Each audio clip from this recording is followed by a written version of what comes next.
All right, guys. Today we are going to work on probability of multiple events. So like 2 things or maybe 3 things happening in succession or at the same time. All right, so I'm just going to give you a couple definitions here at the top. So 2 events are independent if, this is kind of technical how this says this, but it's 2 events. The occurrence of one event does not affect the likelihood that the other event will occur. So in this case, it's like the probability of the first thing doesn't affect the second thing in any way. We're going to do some examples here in a second.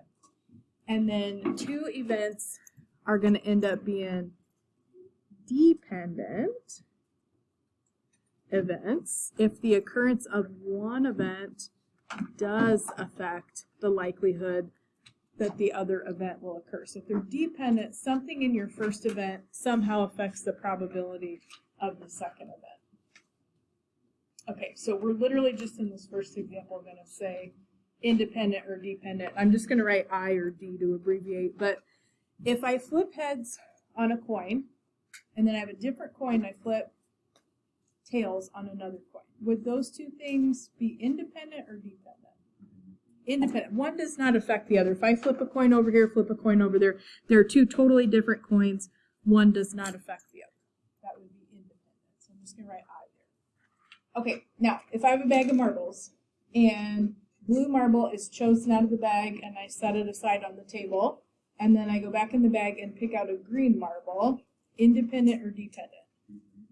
Dependent, because usually a dependent, what you're going to be looking for is you somehow affect the probability of the second thing. So if I take something out and don't put it back in the bag, or if I draw a card out of a deck and hold it in my hand, that's going to automatically make whatever happens next dependent on what I did at first. So if you hold something out or put something aside, that's going to be a really good indication to you that you got a dependent event. Okay, what if I roll a 5 on a die and spin a blue on a spinner? Independent. They're 2 totally, one's a die, one is a spinner. They're not related to each other in any way. One does not affect the other. That would be independent.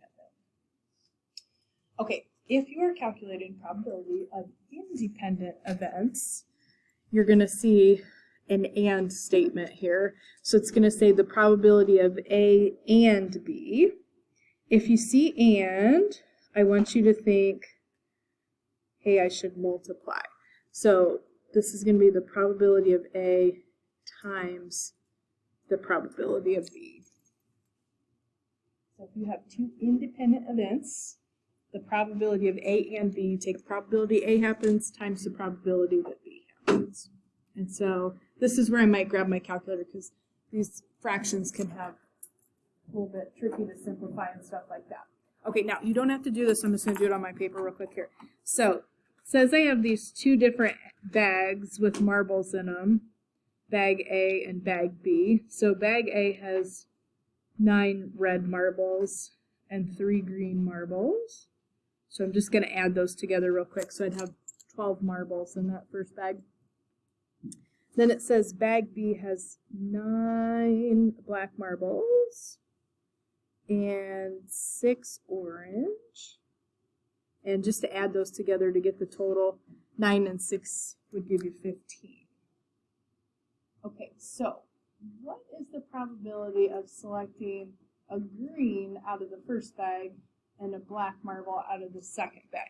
First of all, are these dependent or independent?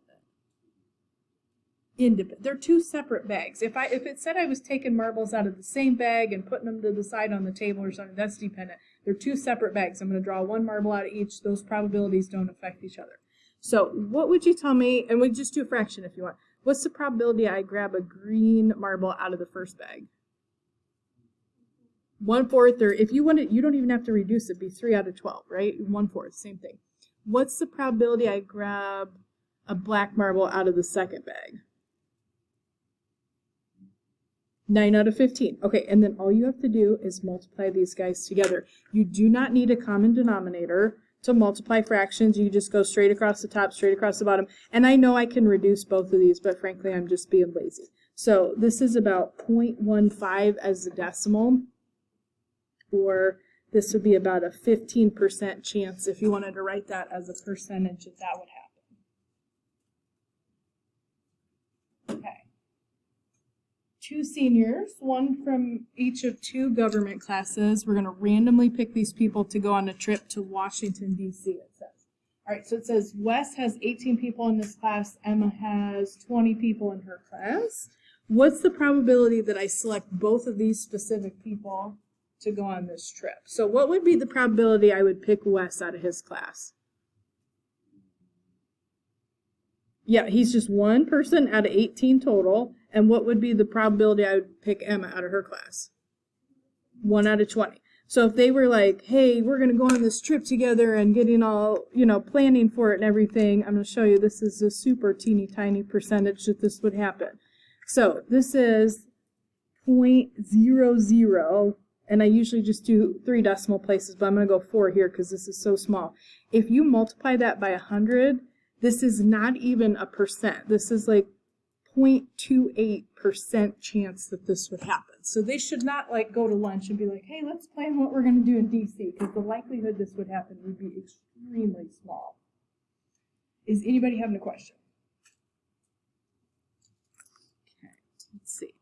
Now, if the events are dependent, so one affects the other, probability is similar, but it's just slightly different. If you see and, you should think multiply. Okay, so this is going to be the probability of A, the first event you want to happen, times probability, I'm going to write B assuming, bless you, that A happened. Okay, so if you have dependent events, the first event is going to somehow affect the probability of the second. So when you calculate this, you're going to do probability of that first event happening, and then you're going to assume that did happen. Then what would the probability of the second thing happening be? And that's how we're going to calculate this. Okay, so here's all the directions. This is for both of these questions. Just says you have a jar with 8 purple marbles, 10 yellow marbles, and 10 pink marbles, which if you're interested, we'll need this. There's a total of 30 marbles in the jar if I just add up the 8 purple, the 10 yellow, and the 12 pink. Okay, it says you take a marble from the jar and you keep it, like in your hand. Okay, and then your friend takes a marble from the jar after you. What's the probability that you pick the purple one and then your friend after that would pick a yellow one? So these are dependent, because if I hold the marble out, then I don't have as many marbles in the jar for the person that comes after me to pick from, so that's going to affect the probability. So what's the probability you would grab a purple marble out of the jar? You go first, so nothing has happened yet. 8 out of 30. Okay, now what you want to do for the second part of that probability, the probability your friend grabs a yellow one, you want to assume that in your first draw you drew a purple marble out. So then if the friend goes after you, what would be the probability then that they would grab a yellow after you've already taken a purple one out?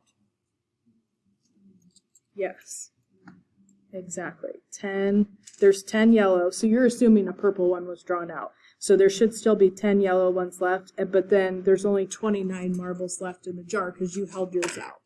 Okay, so then all we'd have to do, we're just going to multiply these together real quick, 8 over 30. And you don't have to reduce them. You could just do this on your calculator if you want to. If you did have to do it by hand without a calculator, I might reduce it first, make it a little easier to work with. But if you got your calculator, I would just go ahead and use that. So this is like 0.092. I'm going to go 3 decimal places there. It'd be about 9.2%. Okay.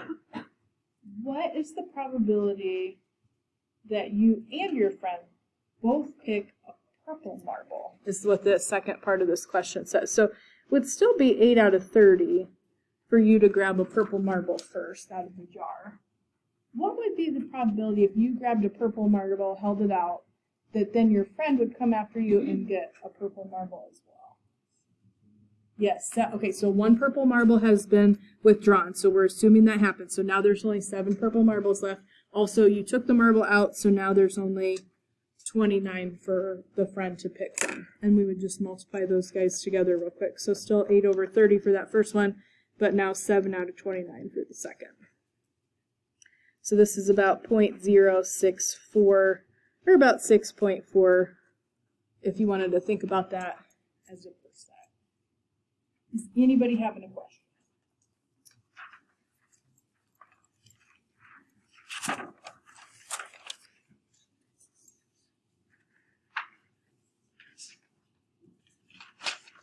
All right, oops, this is not the greatest diagram on the face of the planet. This is supposed to be like the Wheel of Fortune wheel. And I know it's really tiny to read, which is why it's got A's and B's around it. I'm going to explain this to you in a second. But these are not going to tell you whether they're dependent or independent, so you got to figure that out before you calculate the probability for all these questions. In example 4. Okay, it says you spin this lovely, beautiful wheel, and we're going to spin it 2 times. What's the probability your first spin is worth more than 500? So just because it was so small, what I did, all the little spaces that have an A next to them have a monetary value that's more than 500. So if you guys go around here and count them, there's 8 of those. And then on the second spin, I put a B with these. The spin is bankrupt, and there's 2 bankrupt sections of that wheel, sectors, if you will. And it does say in the directions there's 24 spaces total on the wheel. So would these 2 spins, would they be dependent or independent? Why? But would that necessarily affect the next one I would get? Yeah, no, that's a good question. So the way this could become, I don't know. I'm sure you guys watch Wheel of Fortune all the time, right? I don't know. My grandma always used to watch it. Anyway, but the way this would make this independent or dependent is if they said something like maybe we pulled the section off or something like we won a trip and we pulled it off. That would make it dependent, but it doesn't say anything like that. And it would affect like where you land, where you start, but they're all equally likely. So this would be independent. I'm just going to put an I, or that's the intention anyway. Okay, so there's 8 spots that have more than 400. Or more than 500, sorry. And then there's 2 spots that are bankrupt out of 24 on the wheel. We're not removing any of the sectors, or it doesn't say anything like that. So these are independent. So I'm just going to do 8 out of 24 times 2 out of 24. And this is going to look similar to a number on the front, but it's got 1 less 0 in front of it. So this is about 0.028, or this would be about 2.8% chance that would happen. So you get more than $500, and then right after that you'd get bankrupt. Okay.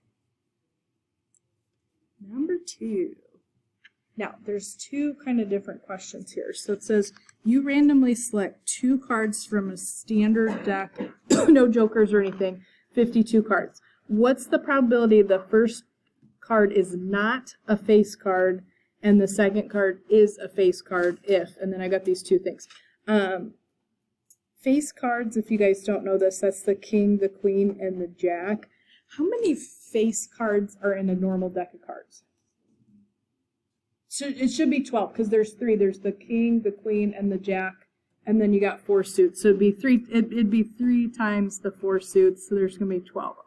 Ace doesn't count as a face card. Sometimes people think that. Okay, so there's 12 total. So this one says, what's the probability the first card is not a face card, and then the second one is? Okay, and then I've got 2 parts to this question. So it says, if you replace the first card, so you draw a card out, and then you're going to put it back before you select the second. So would those 2 things be dependent or independent? If I put it back, it's independent, because I made the probability exactly the same for, if you hold it out, that makes it dependent. If you put it back, that makes it independent.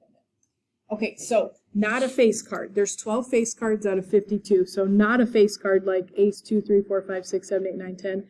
There would be 40 out of 52. I just did 52 minus 12. Okay, now the second one, since this is independent, I put the card back. There should be 12 face cards for that second draw. So the probability would be 12 out of 52. We'd just multiply these guys together. All right, so I'm going to do 40 out of 52 times 12 out of 52. So like 0.178.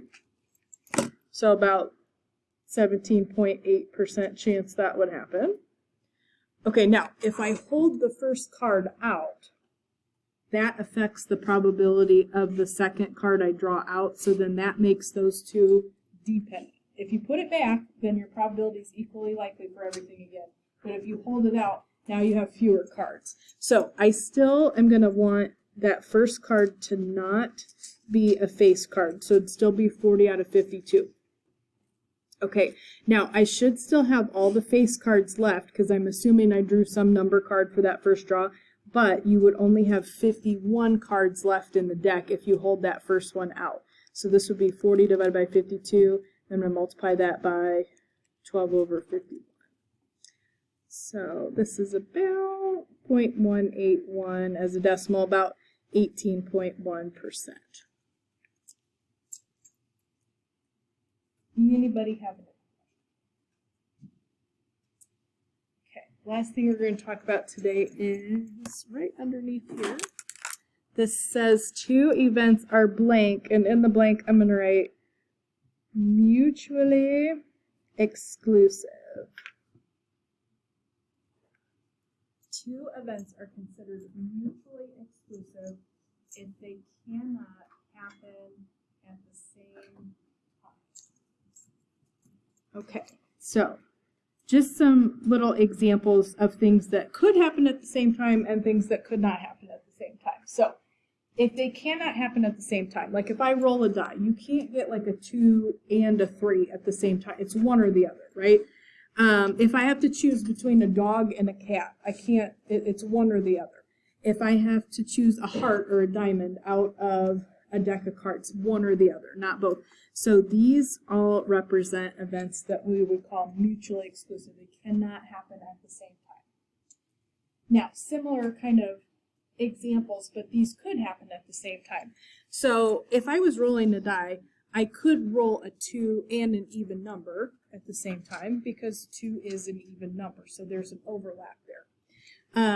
If I have to pick a dog and I pick a poodle, those two things can happen at the same time. A poodle is a dog. If I do the last one here, choose a heart and an ace. If I choose an ace of hearts, that works for both. So these are examples of events that are not mutually exclusive because they can happen at the same time. There's some kind of overlap. Okay, now it says here, are mutually exclusive events the same as independent events? Because sometimes people confuse these. And this is no. Independent events can happen at the same time.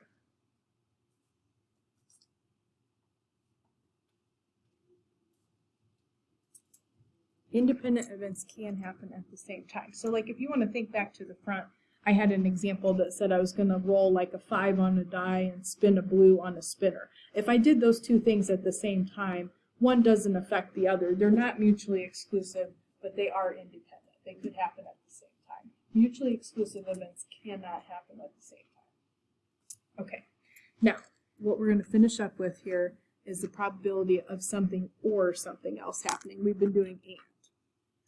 All right, so in general, probability of A or B, if these are not mutually exclusive.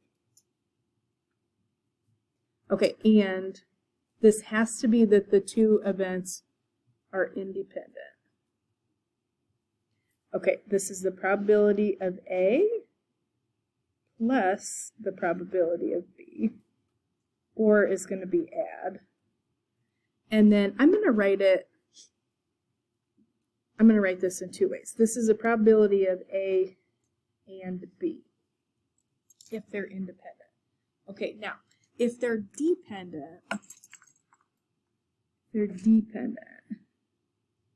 it's going to be probability of A plus probability of, probability of B minus any overlap. A and B should give you the overlap if you have independent events, but if they're dependent, with the first couple questions on the homework, I just do it a little bit more visually and just look for any overlap, and we're going to talk about that here in a second.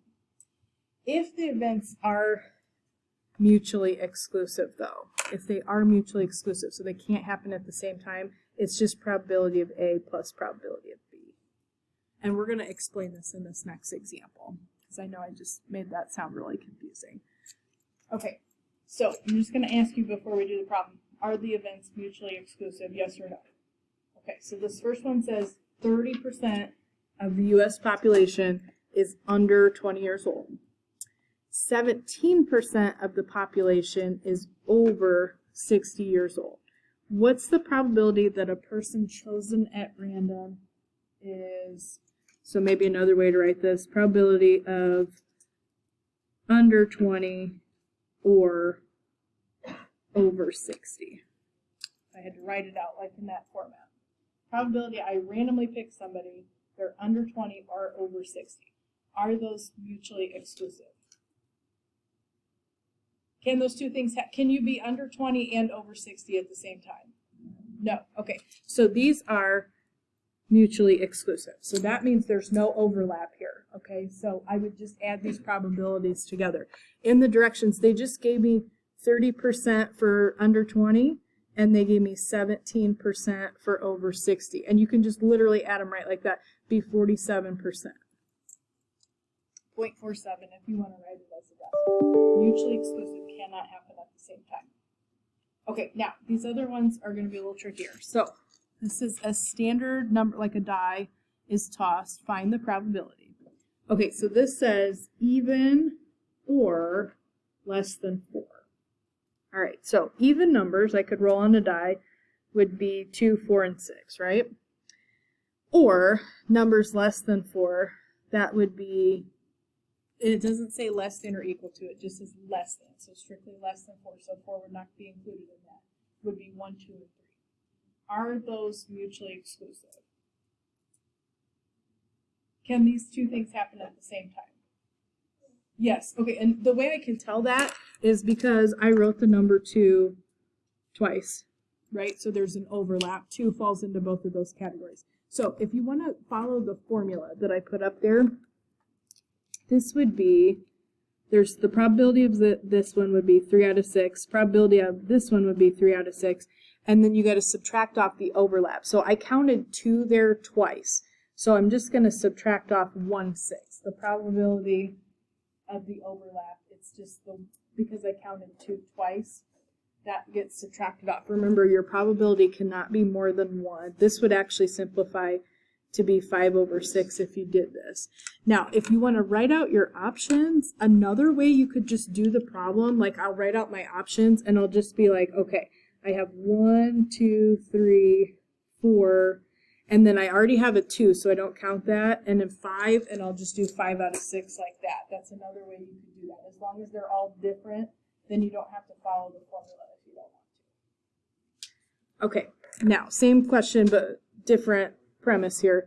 What's the probability I roll an odd number? So that'd be 1, 3, or 5, or a prime number. Remember, prime number just means any number that's only multiples are it and 1.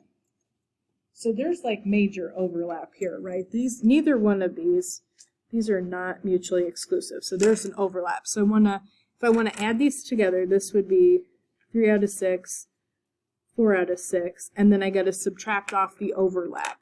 If you guys notice, 1, 3, and 5 are in both sets, so I'm counting that twice. So I would subtract off the 3/6.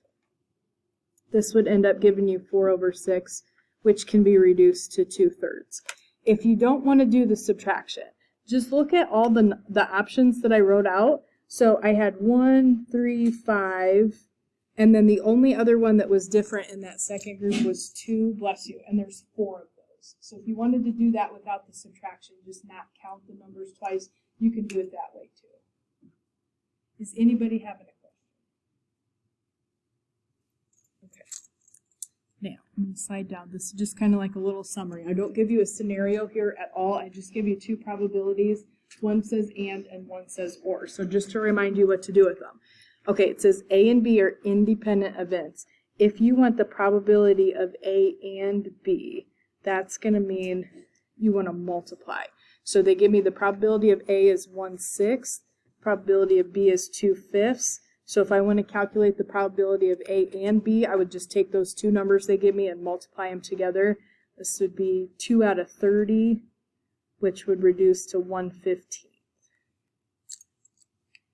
If you have two events that are mutually exclusive and you get an or statement, which is what I have here, or I want you to think about adding. We got to subtract off any overlap if we're not mutually exclusive, but it does tell us here we are mutually exclusive, so I should just add these probabilities together. Now, if you're adding probabilities, of course you can use your calculator, but if you were doing that by hand, you do have to have a common denominator to add fractions together. So if I want to do that real quick, this would be 4/8 plus 3/8, which is 7/8 here, would be the probability of that last one.